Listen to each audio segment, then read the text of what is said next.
Jim, the fact that you are an optimist is just another mark of your character, as far as I can tell.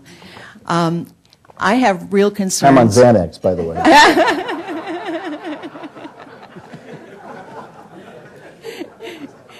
To the folks at home, I'm only kidding. Unfortunately, I guess I'm a real pessimist as I look out into the future, and I see people who will never be able to get a mortgage again, people who will not be able to use the equity in their homes for retirement or to send their kids to college. I see neighborhoods that are full of rentals, and this scares the heaven out of me. Are there any steps being taken to see that people who have lost houses through foreclosure are going to be able to get a loan again for another house?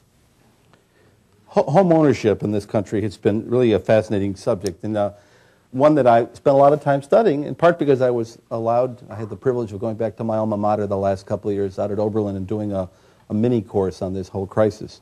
You know, up until the Great Depression, the percentage of people who owned homes in this country was only about 42, 43%.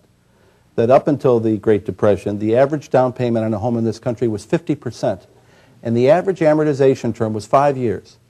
So we were a nation primarily of renters. I mean, close, but more renters than not.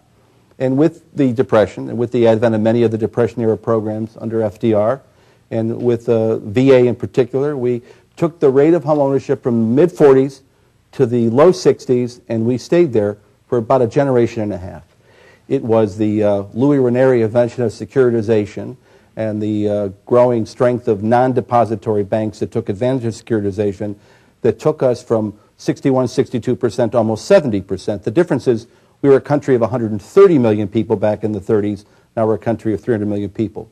So we created this entire class of home ownership. You know what I've learned? Not everybody can own a home. You know, and that's okay. It's okay. I know we say it's the American dream. Everybody has to own a home. But you know what? Not everybody can own a home. And what we did in the last generation, putting people into home ownership, my favorite call was the guy who called me in foreclosure and said to me that nobody told me about property taxes. And I kept thinking, no, true story, I thought he meant that they were going to fold it into his mortgage. He didn't know that as a homeowner, he had property taxes as part of his responsibilities. Now that says to me that that person wasn't ready for the responsibilities. But also, based on the income level we talked about, he couldn't afford it. So I think we have to get away from the notion that everybody can own a home, because they can't. I think we have to focus in again on quality rental housing. We have to try to remove the stigma of rental housing. My sisters are here, and our first homes in Cleveland, we lived in the Valley View housing projects down in the Tremont area. I remember this being a pretty nice place to live, other than the fact that the pollution was so bad I had to come in and take a shower every 15 minutes. But it was quality rental housing, and so I am sad, you know, by that fact. But the flip side of that is that there are such incredible values out there that there are some people who otherwise might not have been able to buy, who may be able to buy now. In fact, I talked to one national expert that said Cleveland is one of the only markets in the country where it's cheaper to own in some cases than it is to rent. Now, as to the issue of home equity, you know who the real losers are in this town. It is the folks who played by the rules, paid their property taxes, took care of their mortgage, and woke up one day and found the house next door was empty, and a month later the one across the street had been vacated, and within 2 years there were 10 vacant houses on the street. I always tell the story of a woman in Glenville who asked that the Board of Revision her value be reduced from $80,000 to $50,000, and she talked about the fact that when she moved into the street in 1964, it was the most beautiful street on Glenville. We went and checked. There were 22 houses on the street, 10 were vacant, 3 had been damaged by fire. In reality, her house is not worth $50,000. Her house is really worth nothing. I mean, why would you buy, other than for scrap value, a home in a depressed, declining neighborhood where there's nothing but vacant properties and danger? So that's who I feel worse for.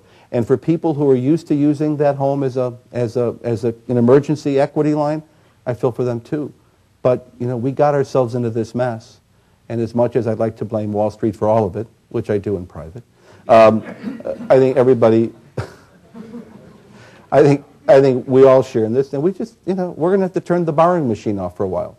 And my daughter is here. Christina, would you raise your hand? And she didn't like to hear this, but I often have this, and she's here with some friends. I often tell them I feel badly for them because I don't think their generation will live as well as their parents' generation, and I mean that, and that's a tragedy.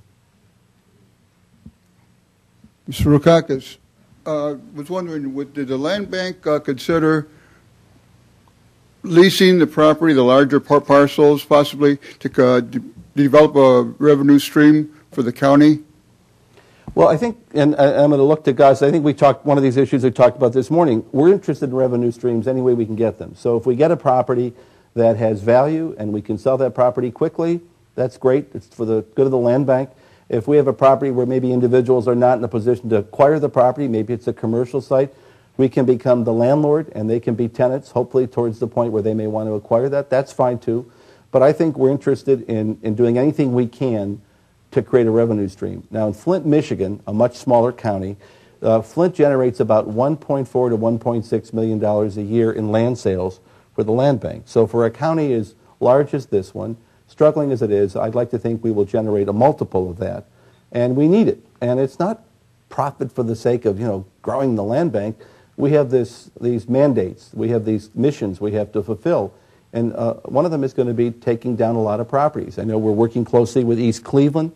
East Cleveland does not have a dime, folks, And I think we will become, and maybe they don't want to hear this, over time the de facto demolition arm of the city of East Cleveland, because we've agreed to take on East Cleveland's problems just as a lot of other communities have. I think they're about to merge their library system into the counties, or so I hear.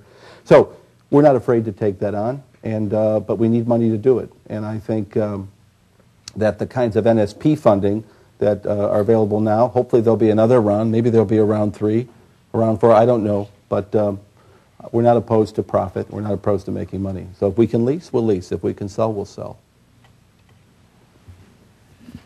First, a couple of quick comments.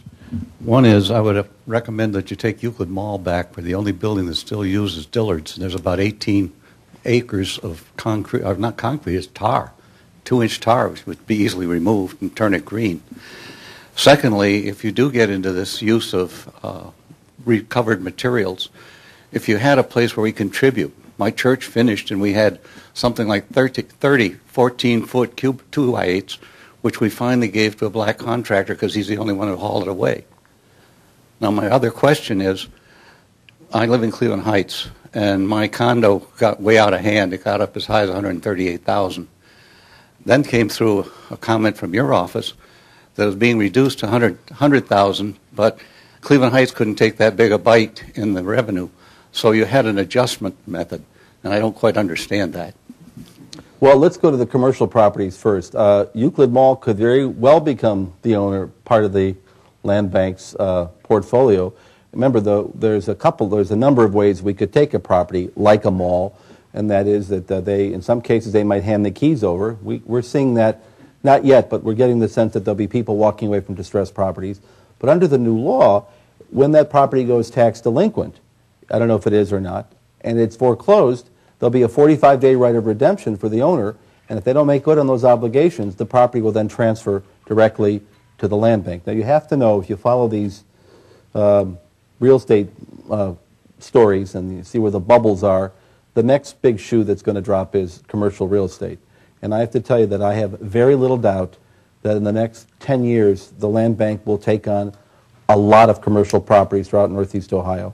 I know of one right now that is distressed. I know there have been attempts to sell it, and I don't think anybody wants it. And I think eventually, under the terms of that, it comes back to the land bank, and that'd be great if we could turn that into a giant wetland or a green space, or we can go green and farm the property.